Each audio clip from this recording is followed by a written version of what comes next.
Welcome to the Nutrition Diva podcast. I'm your host, Monica Reinagel. Today's episode is the second in a series that I'm doing on the nutritional aspects of different global cuisines. Last month, we talked with dietitian Vandana Sheth about traditional Indian food and diets. And today, we're going to continue our exploration of nutrition around the world with a tour of Colombian cuisine. Unless you've actually spent time in Colombia yourself, I think there are a few things in today's episode that are going to surprise you. Joining me to talk about this is Sandra Arévalo. She's a registered dietitian nutritionist and an expert on Latino culture and health. Sandra grew up in Colombia and emigrated to the United States as a young adult, and she currently serves as the Director of Community and Patient Education at Montefiore Nyack Hospital, as well as a spokesperson for the Academy of Nutrition and Dietetics. Welcome to the podcast, Sandra. Thanks so much for joining me today. Of course. Thank you for this opportunity to talk about Colombian cuisine. So I think a lot of North Americans aren't terribly familiar with Colombian cuisine. It's not one of the so-called ethnic cuisines that's become very widespread in the United States. So first, just give us an idea for those of us who are not familiar. What are some of those characteristic hallmarks of traditional Colombian cuisine? Well, first of all, let me clarify, usually just for Colombia being in Latin America, people have this misconception that we eat hot, spicy foods, right? Mm-hmm. I think that the influx of Mexico in the United States is obviously pretty high, and we don't necessarily eat the spicy foods. That's most of the time the first surprise that people have. Colombian food is not spicy. It's very savory and flavorful, but not spicy. And another of the characteristics is that in Colombia, we have a huge abundance of foods depending on the climate. So even though, we are near the Ecuador, most people also think that because the country is near the Ecuador, it's just hot all the time. And it's not. In Colombia, we have a huge variety of climates, and it goes depending on the altitude. So in the lower altitudes near the coast, we have different agriculture. And as you go up in the mountains, the weather starts to change, the climate, the temperature, and so does the agriculture. So we have a huge variety of foods and typical dishes depending on, where we are located in Colombia.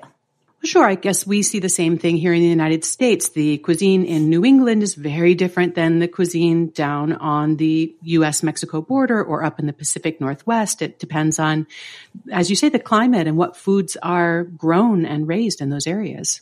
Exactly. So, it's very interesting because most of the time people ask, what is one traditional dish? And that's so hard for me to answer. I'm like, well, I can tell you with the one where I grew up, the one where I am from. But it's really not one dish that characterizes the whole Colombian culture. Fair enough. You mentioned that people assume that it's going to be hot and spicy because that's what we know of Mexican cuisine. And there are a lot of cuisines that we associate with certain spices. So when we think of Indian food, we might think of turmeric and cumin, or Italian food we associate with oregano. Is there a spice or spice combination that is very typical of Colombian cuisine, or? I actually love that question because we use a lot of fresh herbs and vegetables to give flavor to our food. So for us, the flavor comes from what we call guiso or sofrito. It's that combination of tomatoes, onions, red onions, or scallions and garlic. And sometimes we add lemon juice, and all of that is what gives Colombian food all the flavor. It sounds extraordinarily fresh, like there's a real emphasis on fresh produce.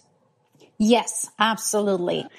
Well, and that must be one of the sort of nutritional highlights of the Colombian diet as well, is so much fresh fruit and vegetable and these fresh ingredients, very nutritious as well. Sandra, one of my good friends also grew up in Colombia, and I remember when she first came to the United States, one of the things that she missed most was all the fruit and fruit juice that is apparently really central to Colombian, not just meals, but celebrations. She was always looking around at parties. Where's the fruit juice? Is that something that you also can identify with? Yes, totally. So not only fruit juice, but everything. Like we cook with fruits. We use fruits for desserts, for juices, for flavors and sauces. And, it's a huge component of our culture. And that's back of being fresh, right? Like the variety of fruits is a lot. So, here I know that you have to think twice about finding a fruit tray in a party. While with us, it's like the first thing that you put out. So how many servings of fruit and fruit juice would a typical Colombian eat on a daily basis? That's a very good question. I mean, usually we eat fruit for breakfast, then definitely as snacks, then in fruit juices, with every meal. So I will say that at least 6 or 7, at least. Wow. But of course, fruit, one of the reasons it's so yummy is that it's also quite a bit higher in sugar. And especially with fruit juice, is there any concern about the amount of sugar, even natural sugar, that contributes to the typical Colombian diet? No, absolutely not. And let me tell you why. Because when you're using the fresh fruit to prepare the juices, you're just blending the fruit and you don't need to add any extra sugar. You're just using what the fruit has. And then you just add water to it. So you're on top of that, you're watering down the sugar from the fruit. So we don't have that concern. And you said you also use fruit quite a bit as dessert. So instead of a sweet dessert, you're going to have some fruit instead. Exactly. So, instead of having ice cream or anything like that, if you're still craving for something sweet at the end of a meal, you just slice a mango and you can eat that. So what are some of maybe the less healthy aspects of a traditional Colombian diet? It can't be all good news. No, it's not all good news. So here is the bad news. And I like to say it's the F word because this is a family-friendly podcast, Sandra. Yes, I'm sure of that. So the F word is fried. Mm-hmm. So we fry a lot of the food. So, fried meats, obviously eggs and even rice. Sometimes rice goes fried plantains, yuca, potatoes. So meats. So we use a lot of frying. However, again, depending on the region, then other regions use dishes that are more like boiled or stewed, but definitely frying is a popular way of preparing meals.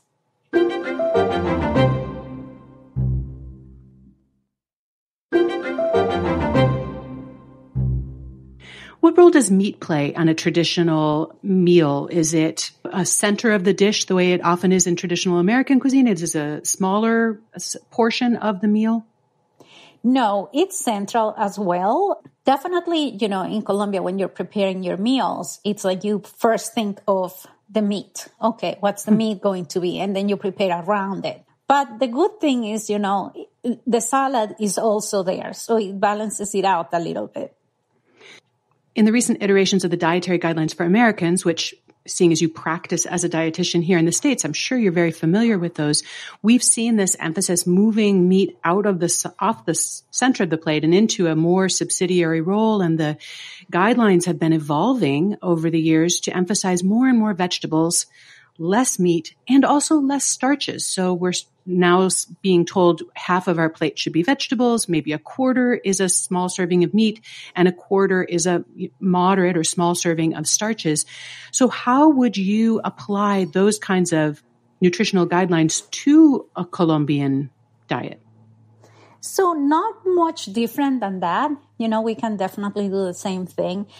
Something that we shouldn't forget is that, remember how I told you in the beginning that the base for our flavor is onions, tomatoes, peppers, garlic, and all of these. So a lot of our dishes already have that sauce and, that we call guiso or sofrito that, are going to provide some portion of the vegetables that we need to eat for the day. So the interesting part is that here, we say, okay, half a plate of vegetables, In typical Colombian food, you might not see the half a plate of vegetables, but the vegetables will be incorporated into soups, rices, stews, and different dishes. So you don't really need to see the vegetables on the side. Although, salad is very popular, just the regular lettuce, tomatoes, cucumbers type of salad. Usually every time you're going to eat that, with whatever meal you're eating. But then again, the rest of your vegetables might already be in your plate as part of the preparation of the meal. I've never had a chance to travel to Colombia. I hope one day I will. But if I were there, might I encounter some exotic foods that would surprise me? What might I only come across in Colombia? Exotic foods are a lot, and usually they're protein-based. So guinea pigs are like a delicacy in Colombia, and so are what we call hormigas culonas. So it's like, it will translate something like big butt ants, because that's what they look like. They have a big behind. And what we do is that we roast the ants, and then we take the butts and the head out, and we eat the part of the body that is bigger, the butt, basically. And let me tell you, it's delicious. You just sprinkle salt over it, and it tastes just like peanuts. Is that how big it is? About the size of a peanut? It's about the size of a peanut, yeah. Wow, that's a big ant. Doesn't it have sort of a hard, crunchy shell? Don't ants have sort of an exoskeleton? Does that have to be removed? No, it doesn't have to be removed. It is hard, but it's not that hard. It's more like soft shell crabs. If I have to compare, I will compare with soft shell. Yeah, crabs. Anybody who just thinks that's horrifying to think about eating a big ant, you just consider that here in my part of the country, in the mid-Atlantic, we eat soft shell crabs. So yes, exactly. But I want to circle back to the guinea pig for a second. Mm-hmm. Is that a red meat, a white meat? We always say about these exotic meats, taste kind of like chicken. Is that what we would get, or does it taste more like pork? It tastes more like rabbit. Okay. So a little gamier. Exotic, yes, another exotic meat. No, I think it tastes a little bit more like pork, but you eat it roasted and just basically only lemon and salt to give flavor, because the meat is pretty flavorful. So you don't need to put a lot of things, and you just roast it. And, it gets very crunchy. Actually, the skin gets very crunchy. So a lot of people love to eat the skin, and the meat is really savory. I'm going to be actually speaking to my friend who grew up in Colombia later today. And, I'm going to be asking her if she's ever eaten guinea pig or big butt ants. So thank you for that ammunition. Yes. Actually, again, it depends on where she's from. Bucaramanga. Then she might have had the ants, because that's where the ants are from. Okay. I will ask her about that later. But the guinea pig is actually from the south of Colombia, near the Ecuador. Now, if you go to the east, is where it's called the Llanos Orientales. So it's all like a big valley, but they also eat chigüiro. So chigüiro, I don't even know how to say chigüiro in English. Looks a little bit like a porcupine. And so they eat that as well. So then again, it's like depending on where you are, you're going to find every kind of thing. And are those cultivated as livestock, or are they more like wild game that people would hunt in the forest or something? You mean the chigüiros? They're more wild. Yes, they're more wild. While the guinea pigs, people actually cultivate them to eat them. Well, bringing it back to something maybe a little bit more familiar for American listeners, when you cook traditional Colombian food today for your family, for your friends, what kind of modifications might you make to the traditional recipe to maybe make it a little bit healthier, a little bit more in line with our more modern view of healthy diets? Well, I add more vegetables for once. So, I put a lot more sauce, and I make my salad that usually accompanies my plate bigger. Also, I try not to fry as much, obviously. So I prefer to turn things into stews or boiled or steam instead of frying. Those are like my main changes. But also something that I usually do is that I only cook one starch.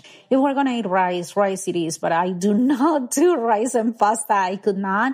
Well, it's all about the portion size, right? And the proportions. Yes, that's right. Sandra, this has been fascinating.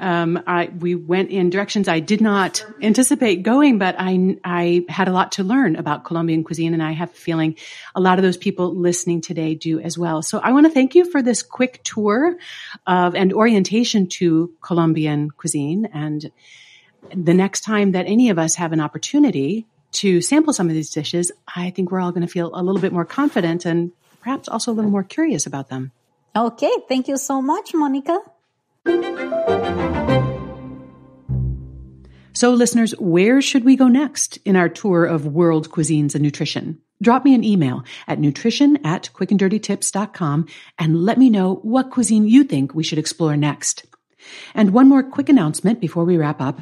As you may know, Brock Armstrong of the Get Fit Guy podcast and I have teamed up to create a coaching program called Way Less, in which we help people create the mindset, habits, and lifestyle that allow them to weigh less without dieting. And we're offering a free workshop on April 6th to share some of the methods and the tools that we've developed for that program. If you'd like to join us, you can register for free at wayless.life/QDT workshop. That's wayless.life/QDT workshop. The Nutrition Diva podcast is written by me, Monica Reinagel. It's edited by Karen Hertzberg. Our producer is Nathan Sems. And our team at Macmillan Audio also includes Michelle Margulis, Morgan Ratner, Emily Miller, our intern, Claire Freeman, and our director, Kathy Doyle. Thanks so much for listening. I'll see you next week.